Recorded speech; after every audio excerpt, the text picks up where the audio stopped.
as I look around and I look at this building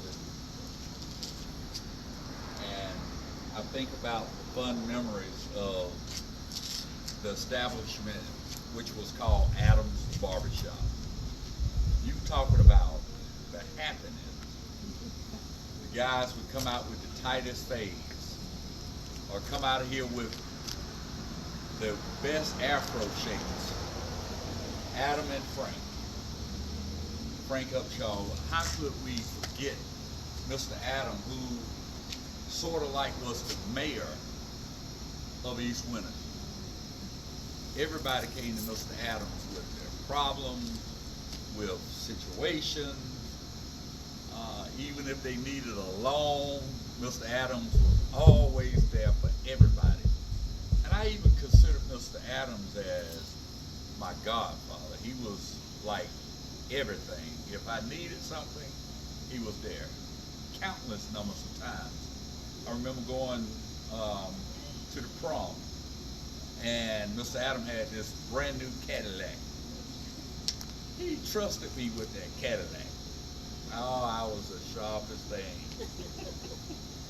And the person if they had a sharp car, it was Mr. Adams. He would let me wash his cars every week.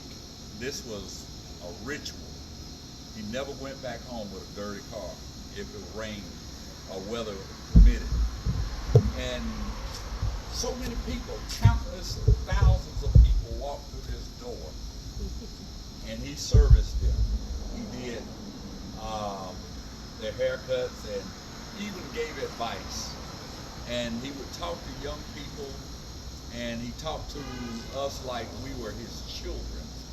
Not talking to us as children, but talk to us to give us some civil obedience. And I'm looking through the window and I see the shampoo bowls where they wash there, and he washed did beards, and I'm just looking in there.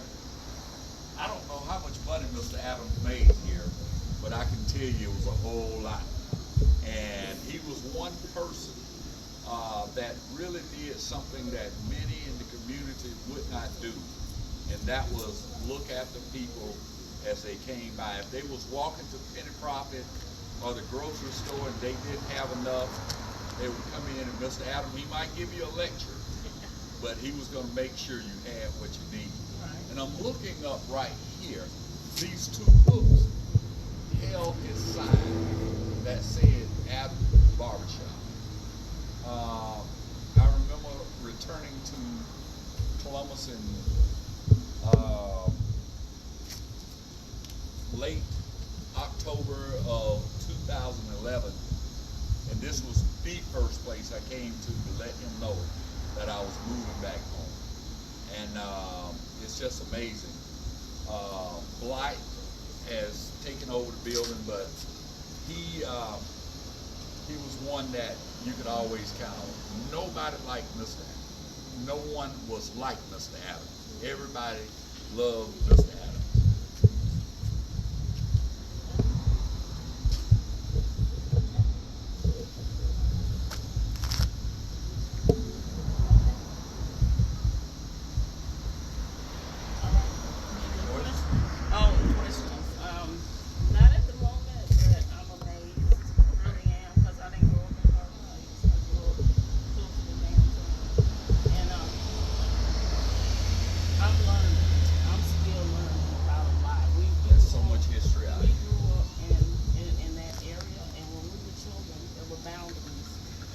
There were places we could not go, and this was one of them places.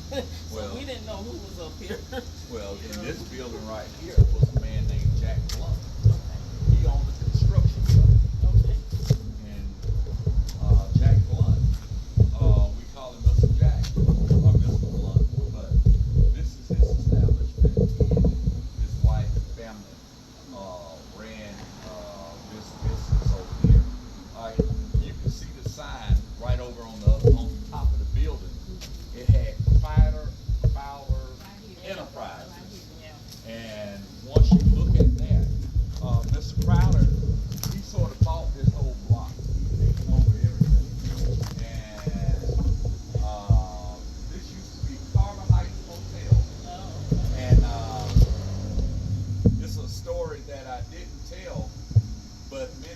family members will remember it. Mr. B.B. King was in town, and his wife got sick while they were here. And if I'm not mistaken, it was here in this hotel room that my mother came and got her because he had to go to the American Legion, which was on Buena Vista Road.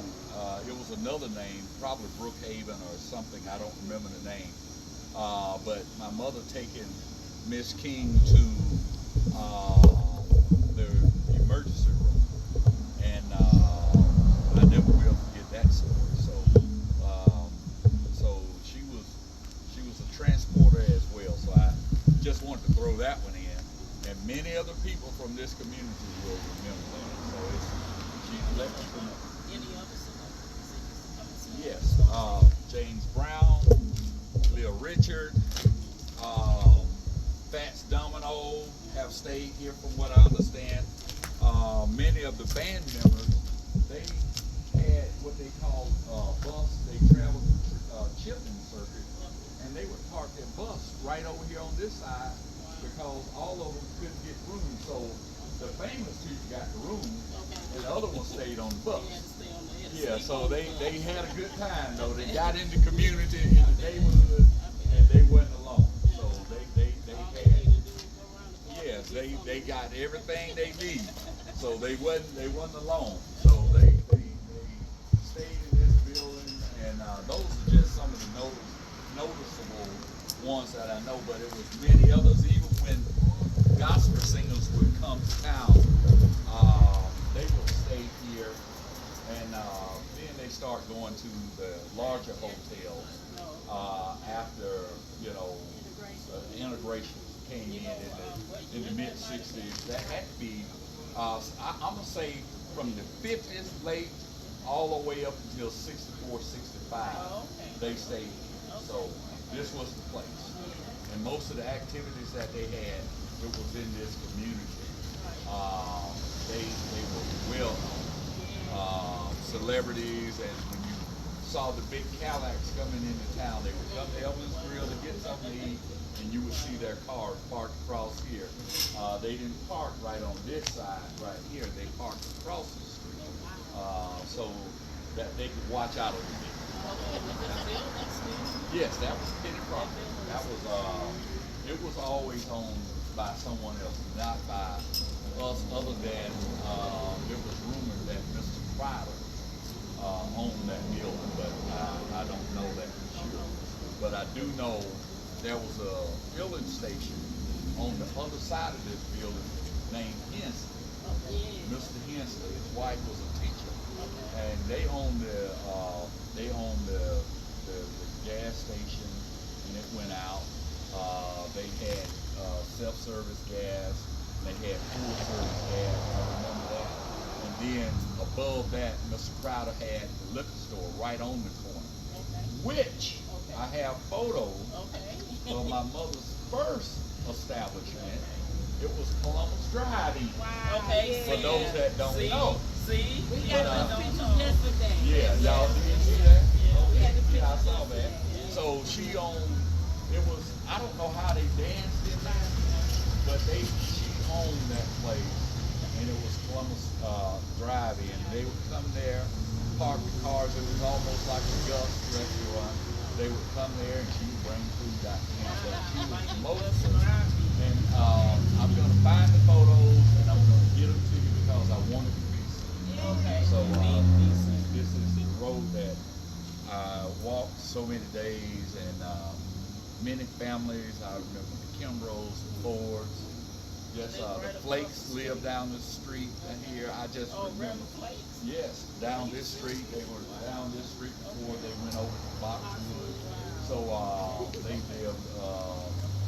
I just remember all of these streets. And the people, the Browns on that end, Mingos, Mr. Robert Mingo, which was very notable in this community, and just so many people. So thank y'all for this opportunity to just share my little favorite memories.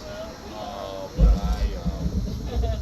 I take it as a pleasure and plus an honor at the same time. So thank y'all a lot. We've learned a lot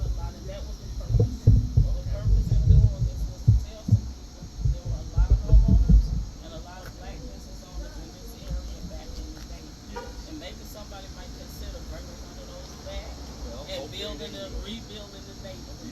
Yeah. We need a revitalization. Yes, actually, yes. Really need Cause revitalization. these buildings are sitting here unoccupied and Yeah.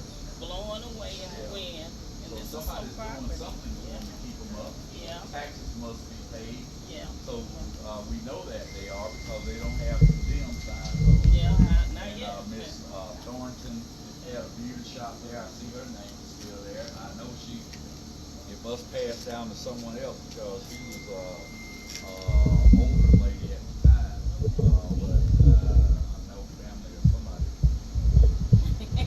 That's what we was asking about. We was asking No, about. that's a wasp nest right there, and I mean, it's a big, so I don't